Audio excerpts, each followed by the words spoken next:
आदाब नमस्कार, मैं शाहिद उमर। स्वागत है आप सभी का सियासत टीवी के साउथ इंडिया एक्सप्रेस में। आइए देखते हैं मुख्य समाचार। जीएचएमसी की आम सभा की बैठक से पहले बीआरएस पार्टी ने आज हैदराबाद में जीएचएमसी कार्यालय के पास औद्योगिक परिवर्तन नीति के खिलाफ एक विशाल विरोध प्रदर्शन किया। आदर्श नगर स्थित विधायक आवास से एक रैली निकाली गई जो जीएचएमसी मुख्यालय तक जारी रही। बीआरएस विधायकों, वरिष्ठ पार्टी नेताओं और समर्थकों ने इसमें भाग लिया। जीएचएमसी मीटिंग हॉल में आम सभा की बैठक शुरू होने से कुछ मिनट पहले मार्शलों के घुसने और बीआरएस व भाजपा पार्षदों से तख्तियां लेने के बाद हल्का तनाव व्याप्त हो गया। जीएचएमसी के महापौर जी विजया लक्ष्मी ने मीटिंग हॉल को संबोधित करते हुए बताया कि उनके 5 साल के कार्यकाल में सड़कों, जल निकासी व्यवस्थाओं और अन्य सुविधाओं का विकास किया गया है। उन्होंने कहा कि राज्य सरकार हैदराबाद को विश्वस्तरीय शहर बनाने के लिए हर संभव प्रयास कर रही है।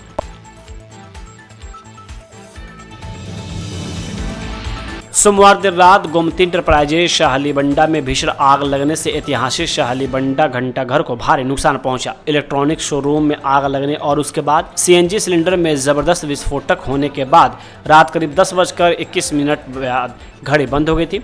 विशाल परिसर में प्रवेश करने वाले ऊंचे टावर को भी नुकसान पहुंचा। घंटाघर विशाल शाही निवास का एक हिस्सा है। भव्य महल का एक बड़ा हिस्सा धीरे धीरे ध्वस्त हो गया और घंटाघर और भव्य इमारत के कुछ हिस्से अब भी बचे हुए हैं। वही इतिहासकारों का कहना है कि देवड़ी राय रायान परिवार से संबंधित थी, जो 1795 से 1797 तक तीसरे निजाम सिकंदर शाह के दरबार में दफ्तर यानी राजस्व अधिकारी थे। राजा राय रायन घड़ियाल के नाम से भी जाना जाने वाला यह एक घंटाघर 1904 में बना था। इस घंटाघर में यूरोपीय शैली के साथ स्थानीय वास्तुकला की झलक भी देखने को मिली है। इस घड़ी की खासियत यह है कि यह 4 भाषाओं अंग्रेजी, हिंदी, रोमन और तेलुगु में समय दिखाती है। भाजपा नेता एनवी सुभाष ने कहा कि कर्नाटक के मुख्यमंत्री सिद्धरामैया और उप मुख्यमंत्री डीके शिवकुमार के बीच अंदरूनी कलह कांग्रेस आलाकमान के लिए सिरदर्द बन गई है। कर्नाटक सरकार अपनी 5 चुनावी गारंटियों पर विफल रही। यह आखिरी बार है जब कांग्रेस कर्नाटक में सत्ता में होगी। डीके शिवकुमार मुख्यमंत्री बनने के लिए अपनी पार्टी आलाकमान पर दबाव बना रहे हैं। कांग्रेस विधायक आदेश श्रीनिवास आज उस समय बाल बाल बच गए जब निर्माणाधीन 2 BHK आवास इकाई का एक हिस्सा गिर गया। यह घटना सिलसिला जिले में हुई। कांग्रेस नेता अतिरिक्त कलेक्टर गरिमा अग्रवाल सहित अन्य सरकारी अधिकारियों के साथ इमारत का निरीक्षण कर रहे थे। जब उन्हें जानकारी दी जा रही थी तभी उनके नीचे की जमीन अचानक धंस गई। अच्छी खबर ये रही कि कोई घायल नहीं हुआ।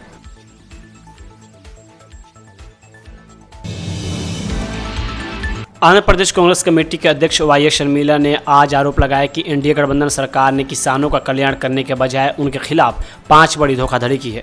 उन्होंने पिछले 17 महीनों में कृषि क्षेत्र के प्रति सरकार के दृष्टिकोण की आलोचना की थी तथा उस पर कृषि क्षेत्र को छोड़ देने का तथा किसानों को गहरे वित्तीय संकट में धकेलने का आरोप लगाया। शर्मिला ने सोशल मीडिया प्लेटफॉर्म X पर एक पोस्ट में कहा, खेती के 5 सूत्र नहीं बल्कि 5 धोखे हैं। चंद्रबाबू नायडू का कथाकथित 5 सूत्रीय कल्याणकारी पूरी तरह से फर्जी है। 17 महीनों से उन्होंने खेती को बेहाल कर दिया है। आंध्र प्रदेश सरकार के अनुसार 5 सूत्रीय सूत्र में जल सुरक्षा, मांग आधारित खेती, कृषि तकनीक, खाद्य प्रसंस्करण और किसानों के लिए सरकारी सहायता। शर्मिला ने आरोप लगाया है कि आंध्र प्रदेश सरकार का किसानों के कल्याण के लिए 5 सूत्रीय योजना का दावा प्रचार प्रसार से प्रेरित बयानबाजी के अलावा और कुछ नहीं है। उन्होंने सरकार पर प्राकृतिक आपदाओं से होने वाले कृषि नुकसान पर ध्यान न देने और किसानों के तत्काल राहत अपीलों को नजरअंदाज करने का आरोप लगाया।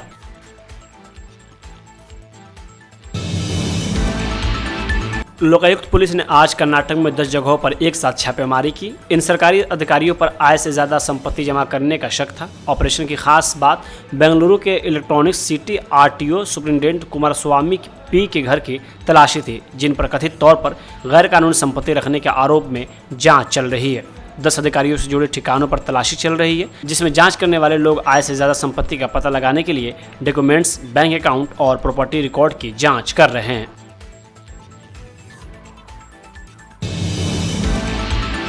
राज्य में सीएम पद को लेकर चल रही अटकलों पर कर्नाटक के मंत्री BZ जमीर अहमद खान ने कहा कि ये सिर्फ अफवाहें हैं। सिद्धरामैया 2028 तक मुख्यमंत्री रहेंगे। हम भी प्रार्थना करते हैं कि डीके शिवकुमार सीएम बने, लेकिन यह 2028 के बाद ही हो सकता है।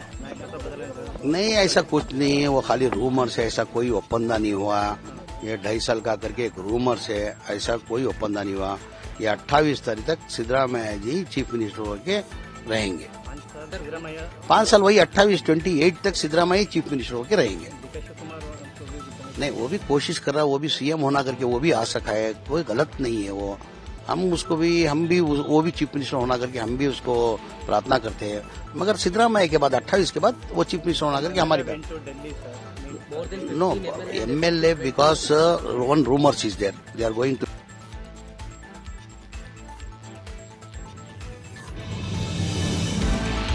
टीवीके ने अपने सभी जिला यूनिट्स को लोकल सिविक मुद्दों पर विरोध तेज करने का निर्देश दिया है। यह अपने ज़मीनी नेटवर्क को मजबूत करने और खुद को एक ऐसी पार्टी के तौर पर स्थापित करने की नई कोशिश का हिस्सा है जो लगातार जनता के मुद्दों को उठाती है। यह निर्देश डिसेंट्रलाइज लामबंदी की ओर एक स्ट्रेटेजिक बदलाव दिखाता है, जिससे जिला लेवल के अधिकारियों को लोकल शिकायतों की पहचान करने और उन पर तेजी से कार्रवाई करने के लिए ज़्यादा आज़ादी मिलती है। नए सिस्टम के तहत जिला यूनिट्स को रोज़मर्रा की ज़िंदगी पर असर डालने वाली समस्याओं को सामने लाने, ज़रूरत पड़ने पर विरोध प्रदर्शन करने और तुरंत दखल के लिए अधिकारियों को अर्जी देने के लिए कहा गया है। पार्टी हेडक्वार्टर ने भरोसा दिलाया है कि जिलों से उठाए गए मुद्दों को 48 घंटों के अंदर सुलझा लिया जाएगा, जो तेजी से कार्रवाई और तुरंत जवाब देने पर जोर देने का संकेत है। यह कदम इस आलोचना के बीच आया है कि इसके सेंट्रल लीडरशिप के नेतृत्व वाले आंदोलन में ज़मीन पर एक मजबूत ऑर्गेनाइजेशन स्ट्रक्चर की कमी है। वही जिला यूनिट्स को मजबूत बनाकर टीवीके का मकसद लोगों में सीधा संपर्क बनाना और पूरे तमिलनाडु के आस पड़ोस में अपनी पहचान बढ़ाना है। पिछले हफ्ते कई जिला यूनिट्स ने पहले ही कई सिविक और वेलफेयर के मुद्दे सामने लाए थे।